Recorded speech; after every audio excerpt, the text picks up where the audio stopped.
So my local MP is a liberal, nice guy, but he's been really going hard on the anti-conservative stuff. Like I could tell he's scared from the way he's posting, and I mean I understand that, right? So he's going really alarmist on the anti-conservative rhetoric, and really pushing the envelope.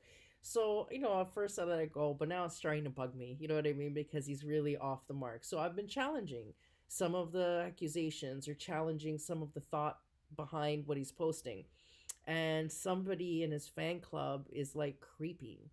So, because I stated something that was not liberal, this stalker researched me personally. Isn't that weird? So, like, they're researching anybody who comments on that page who's not liberal. Like, that's bizarre. Like, what was he going to do? Call my boss and, did you know your staff member's not liberal? Fire her? Like, is that where that's how desperate they are, that they're researching anybody who disagrees with them? So anyway, in his research, I guess he had no boss to call because I am the boss and I'm involved in a few different businesses, one of which is a media company. So because I co-own a media company, he flipped out. So he went back on the Facebook page like, Daniela owns a media company. Like it was this huge conspiracy that, apparently that's why I have a conservative opinion, because I've been paid to have it. Let me tell you something. Tinfoil man person.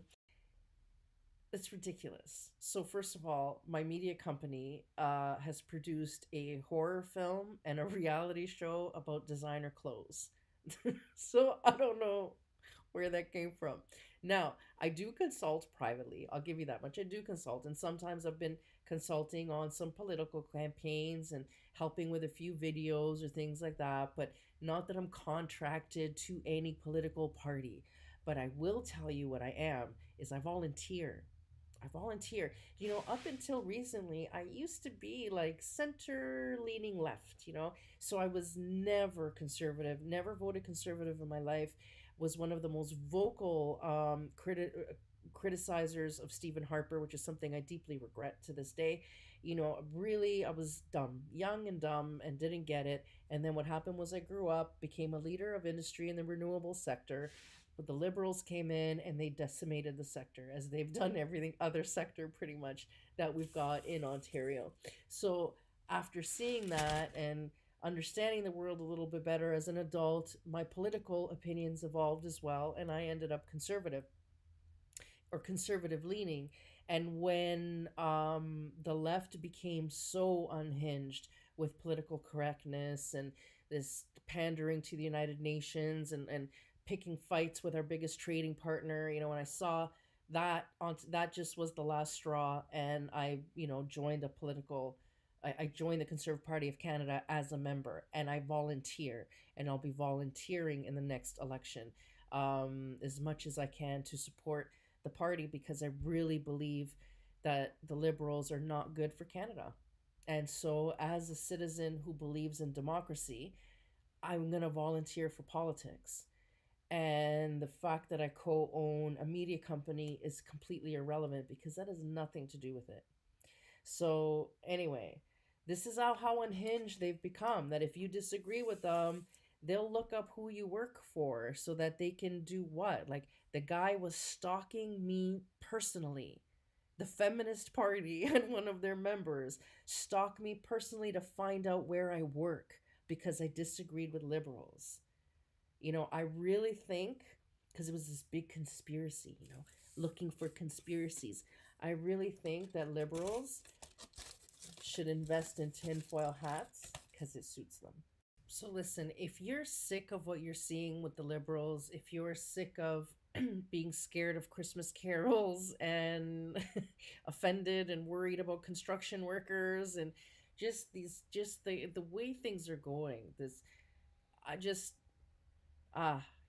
there's so many. I could sit here and list a half hour's worth of stuff about why I want, at this point, anybody other than the liberals to win. But the NDP scare me just as bad because they're even worse.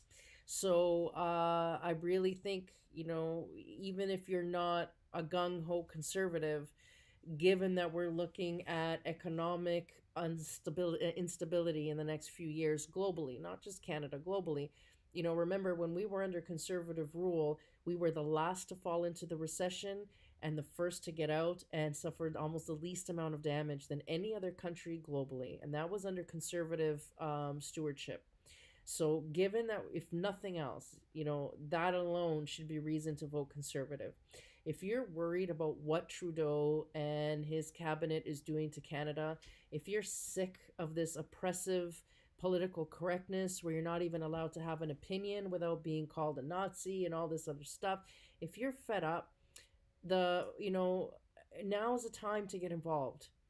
Locate your local EDA and offer to volunteer, because as what I do know about politics is that elections are won with volunteers. That is the most essential resource that any political party can have. So if you are, if you have an opinion and you find that you're getting emotional about issues or angry about issues and you really are fed up, the best thing that you can do if you can't donate funds to your local party is to volunteer. You have no idea the value volunteers have on a community, on a party, and on an election. So if you're as fed up as I am with these virtue signaling lunatics, please reach out to your local EDA and volunteer. I'm volunteering, and I hope you do too.